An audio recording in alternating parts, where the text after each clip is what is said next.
Hey everyone, I'm Collin, and today I'll be reviewing the Sony 70-200 f4 lens.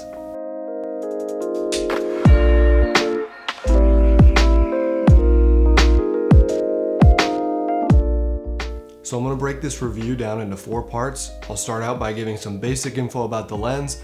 I'll show you some key comparisons between its G Master counterpart. I'll show some photo and video examples that I've taken with this lens, and then I'll wrap it up with my final thoughts. So to start out, this lens currently retails for about $1,400 USD. I purchased it at Best Buy, and as of right now, it's around $1,400 on Best Buy, B&H, and Adorama. Now, obviously with the Sony 70-200s, you've got a couple options between the f4 lens and the 2.8 G Master version, which retails for about $2,600. So I am a hybrid photo and video shooter. I shoot mainly sports, football, and basketball with this lens.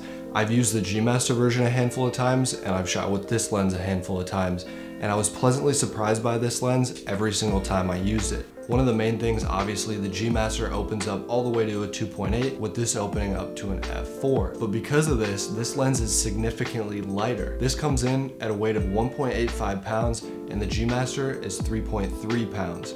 Now, when I'm shooting sports, my typical setup is a small rig cage with a microphone, and I'm shooting handheld. Now, I gotta be honest, when I've used the G Master version, my arms do get a little bit tired shooting handheld with that because it's such a bulky, heavy lens, and I've never had that issue with the f4 version. So another thing I've noticed in comparison with the two lenses is the G Master autofocus is just a little bit better. It's so crisp and locking onto subjects compared to the f4, but don't get me wrong, this is still a Sony lens on a Sony body. You're gonna get great autofocus, and you do get great autofocus output with this lens, but there's just something about the G Master, it is so crisp. So now I'll show you guys both photo and video examples of shots I've gotten using the f4 lens.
So in conclusion, is this lens worth it? Short answer, absolutely. I think if you're comparing between the two, if you have the money, obviously go for the G Master because there's nothing better for your camera that you can get than a G Master. But if you're on a budget and you want to save $1,000, and with that extra $1,000 buy yourself a nice prime lens, then definitely go for this lens. I do not think you'll be disappointed. You're still getting a 70-200 telephoto lens that works great in all scenarios, especially if you're a sports shooter like myself.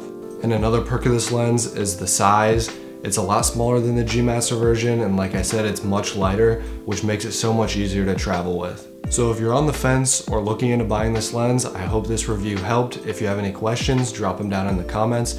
I hope to be doing some more reviews of my equipment soon. Until then, we'll see you guys next time.